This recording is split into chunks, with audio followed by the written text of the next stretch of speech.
Welcome into Dome at Home Live, presented by FedEx. It's an NFC South clash between your New Orleans Saints at 7-2 and the Atlanta Falcons at 3-6.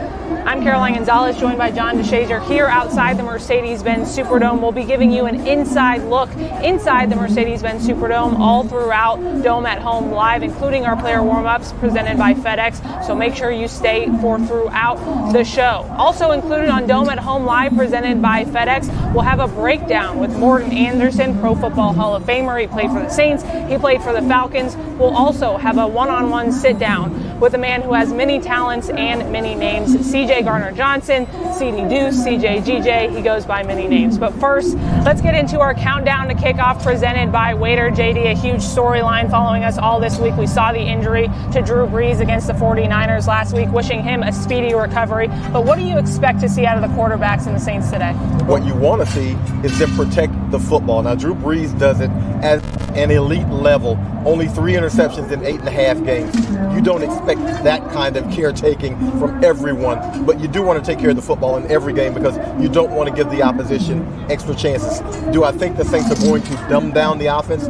I don't think so. I think the Saints will be who they are, but maybe take a fewer chances, maybe a few more passes out of the backfield to Alvin Kamara, Latavius Murray, maybe some shorter passes until the quarterback gets into a rhythm and getting the football down the field. So that could be, some chippy drives, some 13-play drives, that kind of thing, until you can get the offense in a good feel and a good rhythm. Now, having said all that, they'll probably just come out and throw one deep.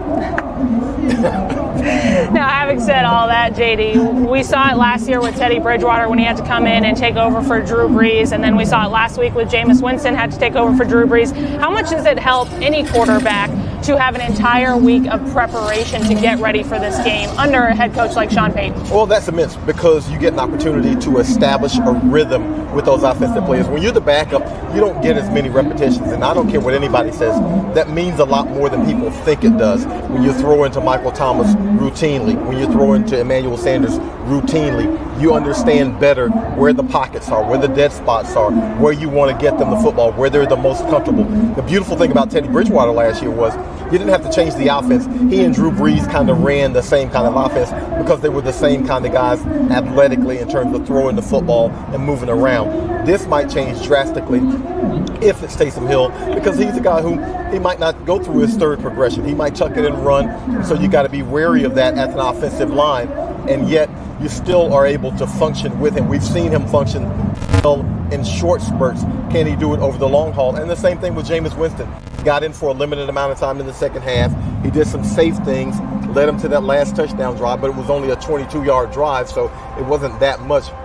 But again, you want to put those guys in comfortable situations for them. Last question before I let you catch your breath, JD. You've been around Sean Payton since his start at the Saints. How much does he get up for these games? How much does he rise to the occasion when he's presented with a challenge like not having your starting quarterback in Drew Brees?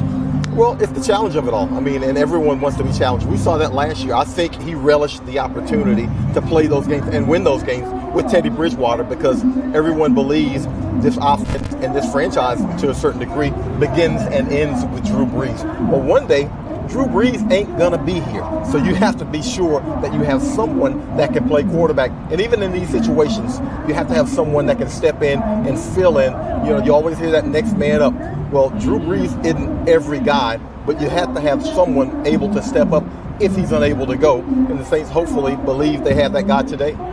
A lot in store for the Saints vs. Falcons matchup. Reminder that fans can tune into the game at noon on Fox, presented by Entergy. Well, JD, it is Salute to Service Week for the New Orleans Saints. In honor of the NFL's league-wide initiative to honor members of our military worldwide, we figured why not put them in the spotlight for our black and gold roll call presented by Zatarans. Hi, I'm Major Richard Moss from Lake Charles, Louisiana, stationed in Wiesbaden, Germany. I'd like to say, go Saints! Awesome! Happy holidays. I'm Specialist Arnone of the 1023rd Engineer Company, stationed in Camp Air John, Kuwait. Just want to give a shout out to the Saints. I'm Specialist Gary Mays from 1023rd Engineer Battalion, Louisiana. I want to give a shout out to the Saints. Let's go Saints. Hi, I'm Mass Communications Specialist 3rd Class Colin Sens from Lakeview in New Orleans, Louisiana. Coming to you live from Camp Lemonnier in Djibouti, Africa. I'd like to give a shout out to Laura and my friends and family back home. Go Saints! Hello everyone, my name is Command Sergeant Major Robert Craven from St. Landry Parish, Louisiana, representing the 5th Security Force Assistance Brigade at Joint Base Lewis McChord, Washington State. And I just want to send a shout out to the greatest team in the world, the New Orleans Saints.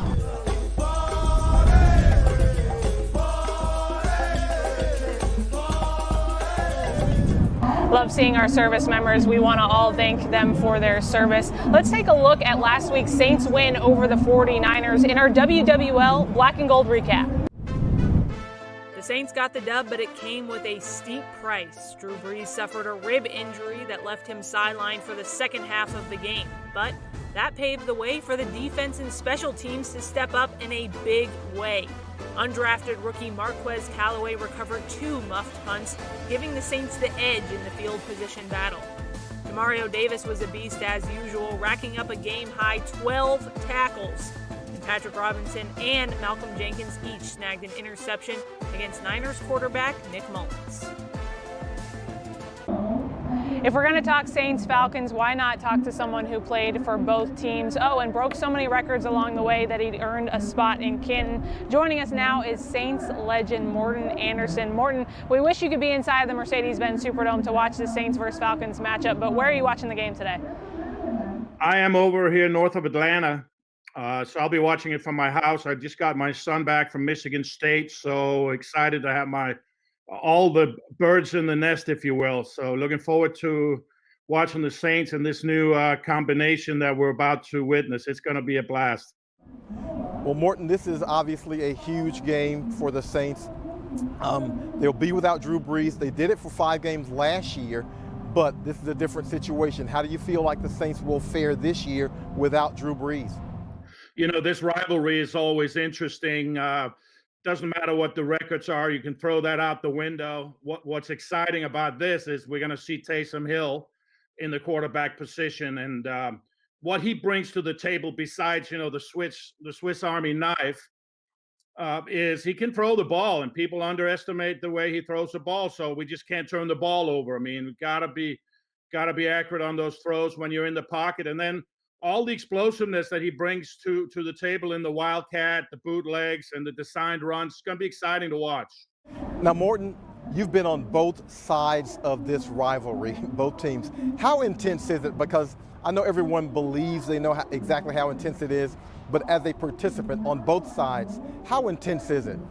It's one of the most intense rivalries in the history of the NFL, and it's just fun. Like I said, records don't matter in this particular instance, and so you circle the calendar when you see the Falcons if you're a Saints fan or a player, and vice versa. So it used to be, before we had the COVID, obviously fans were traveling in buses and caravans. I remember playing in Fulton County Stadium, and there were tens of thousands of Saints fans over there, and the same when the Falcons came to the Superdome. So it's just an exciting. It's just too bad we're not going to have a ton of fans here, but still a very exciting. It's going to be a fun afternoon to watch this game.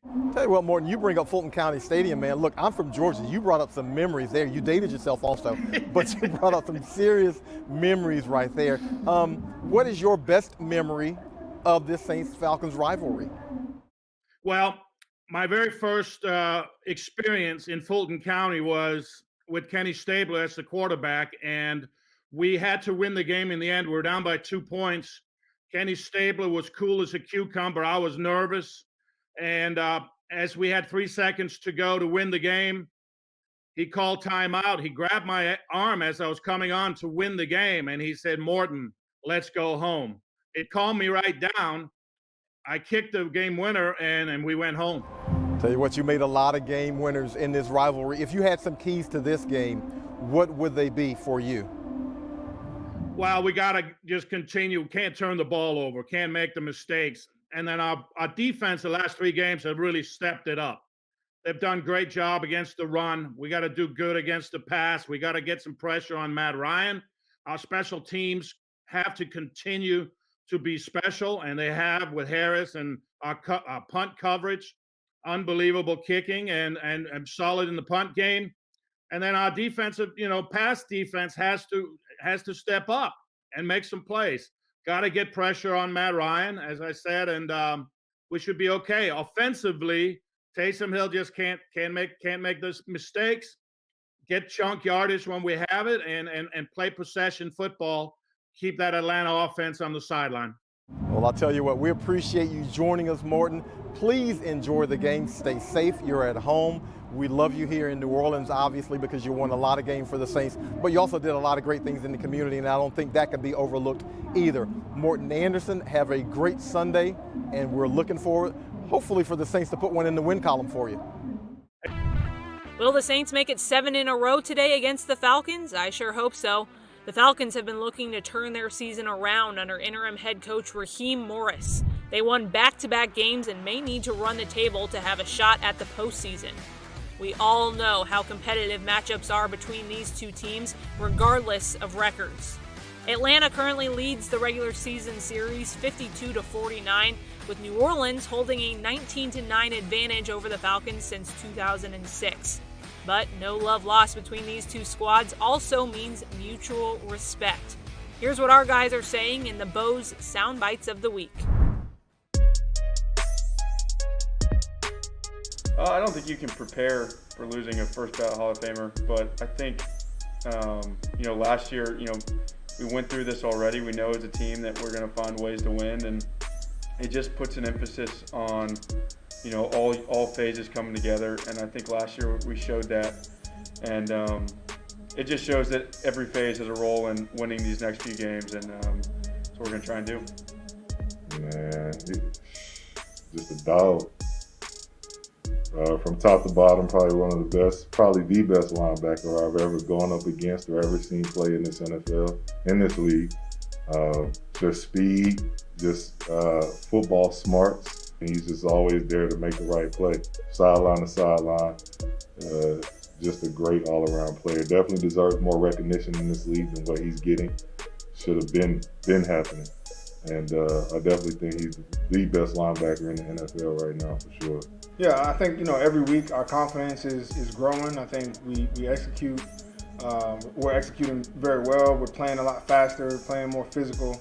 And obviously the team will need us to do that as we move forward. But for us, it's just about, each week improving from where we were last week. I don't think we started where we wanted to at the beginning of the season, but we understand that, it's a long season and we want to finish out, where we want to be. So I think we're building there. I still think we still got a long way to go.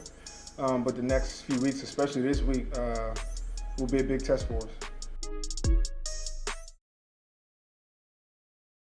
Look at player warm-ups inside the Mercedes-Benz Superdome, but let's see what people are saying on game day on social media. And look who's tweeting, presented by Cox. This first one comes from Ryan Clark.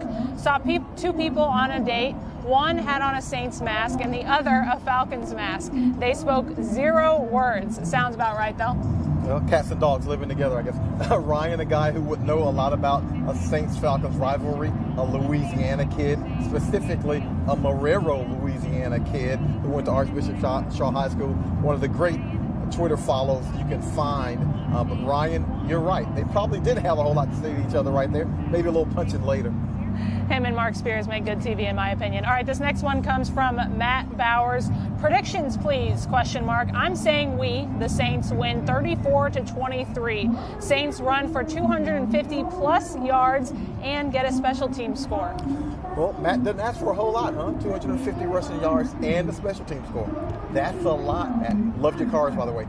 But we think the Saints are going to win, obviously. 250 rushing yards. That's attainable. Special team score, that's attainable too. So let's hope for the best.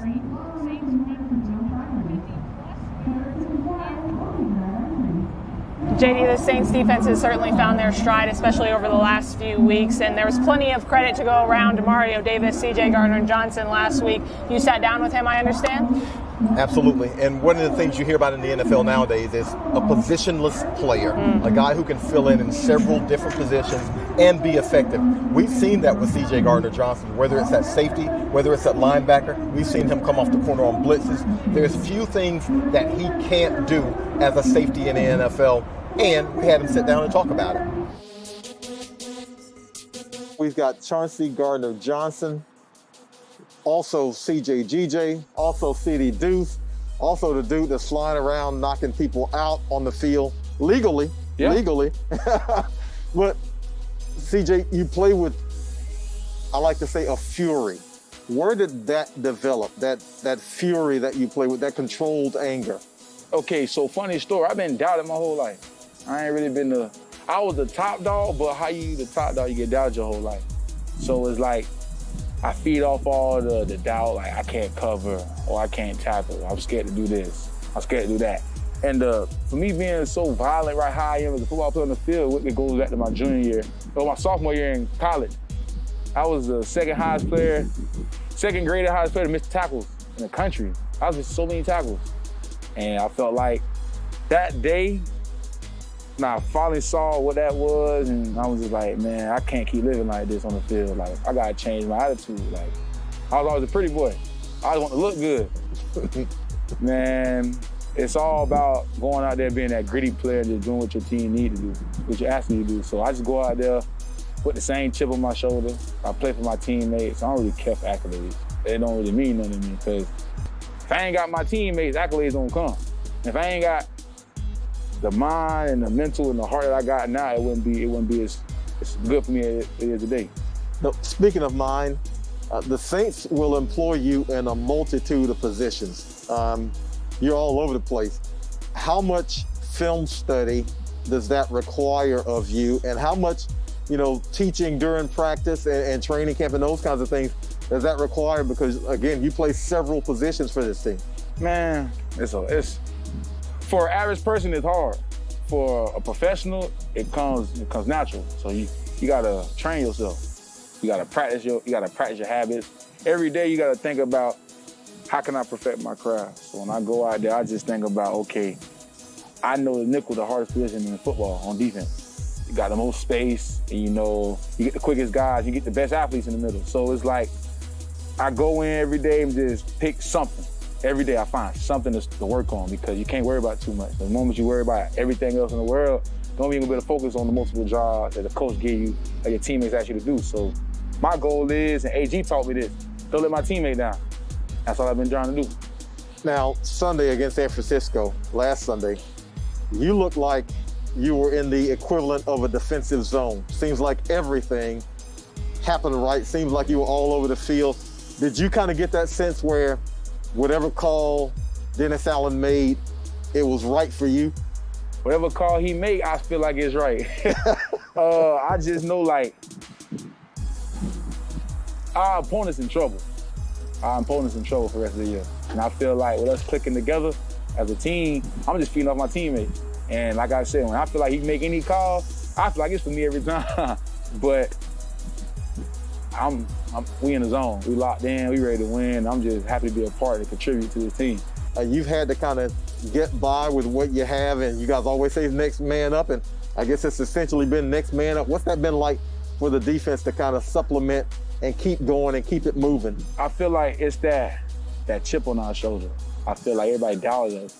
And you can even, really go back to the all season, how everybody was like, how division changed and new faces, and everybody take bumps. And when those bumps occurred, we was just like, man, we the Saints. We not these other people. We don't fold. And a lot of people feel like we supposed to fold under pressure. I can't tell you how when we performing, so I feel like when we plug these guys in, these guys have been doing, these actually vets that's come in and play. These are not newcomers like P-Rock came in. P-Rock been in the league a long time. PJ been here for a while, so the camaraderie that we got as a whole, from the offense to the defensive special team, is just, they go together, because you don't see one unit, you just see a team, if that makes sense. Oh, that was CJ Gardner-Johnson, CD Deuce, every other name you want to call him, but future, we might be calling him a Pro Bowler. He's got that kind of talent, Caroline. You heard it here first. Okay, hot off the presses, we have our inactives list presented by Acadian Ambulance. We knew about Drew Brees coming into the game. Now you see Marshawn Lattimore on that list. How does that affect this defense, JD? Well, that's huge, because I don't know if the Saints feel, outside of maybe Janoris Jenkins, but Marshawn Lattimore is the guy who locks and trails on Julio Jones, one of the best receivers in NFL history, and he's shown an ability to be able to slow Julio Jones down. Maybe not shut him out, but slowing down. Now you lose that element because you don't have that other cover corner. So maybe the Saints will employ a little bit more zone defense against the Falcons, make the Falcons throw it underneath because you don't want to get beat. We saw that earlier in the season where the Saints were making those mental errors and getting beat deep. You don't want to do that. Force them to earn it down the field. But losing Marshawn Lattimore for a game like this is huge. You know, from posts to cyborgs, colorful costumes are a mainstay of Saints fans in the Superdome. Of course, and now we want to learn about one of Saints Nation's most regal devotees, the Egyptian Queen. Here's My Team, My Town, presented by Tabasco. I wear 2 uniforms, and I've been a deputy for 13 and a half years. So I go from one uniform to the other uniform. This is normally the last thing that I put on. I'm Lisa Mercadal, Egyptian Queen. This is my team, and this is my town. This is my grandson, Damien. Damien is he's the reason why I became the Egyptian Queen. Damien was not doing well in school. So I told him, I said, well, if you do well, what I'm going to do for you, I'm going to get some tickets, and I'm gonna bring you to the Saints games. But the only way that you can come, you have to do well. So for each time he did well, he came to the games, and we played dress up. One time I was the queen, he was my king.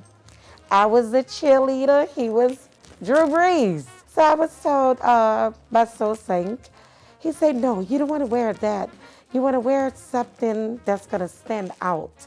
So I started researching across the Egyptian. So then I decided, oh, well, what about this? So he said, on point, do that. So basically I started ordering what I needed and getting everything together. And as you see now, I am the Egyptian Queen. Over here is a picture that's basically fading, but this is a picture of me. Just coming there and feeling the vibe in a dome. Oh my God, the love for the people in my area. Oh yeah, we're like sisters and brothers. I call them my children. They're my children. I'm the queen and they are my boys. And I think I speak for the whole nation when I say that. You know, it's just something about the team.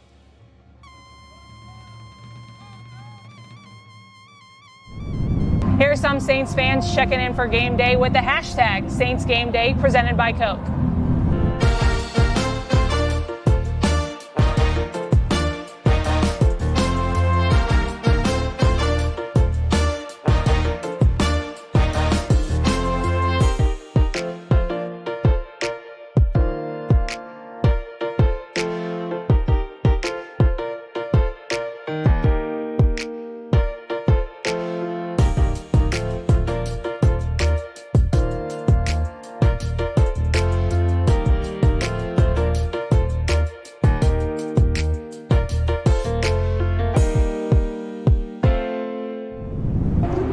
Here's one of our favorite Saints Game Day traditions inside the Mercedes-Benz Superdome. It's our People's Health Champion.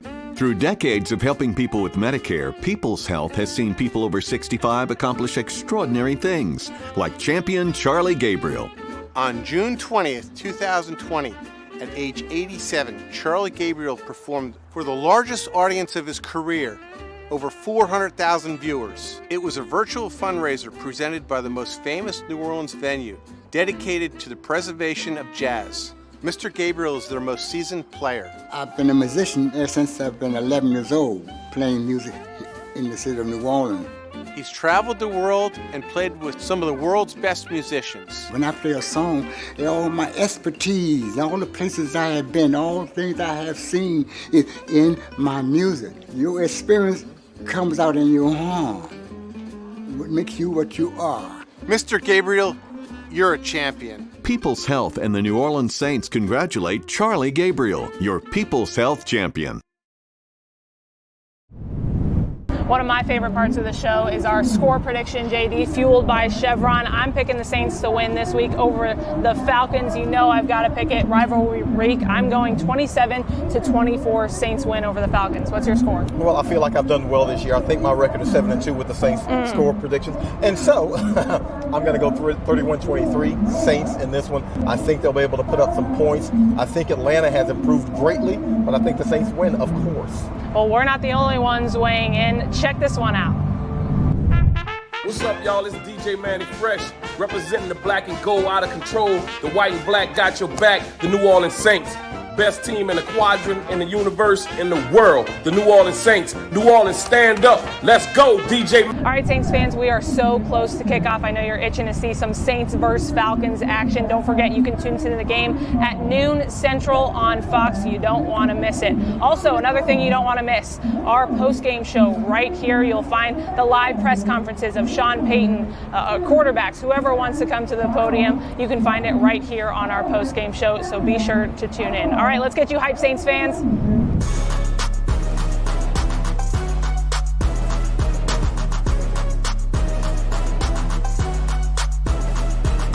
Party going up, party going up, the party going up, party going up, the party going up, party going up, the party going up. Better go get it. Better get it, better go get it. Better get it, go get it, what you waiting for?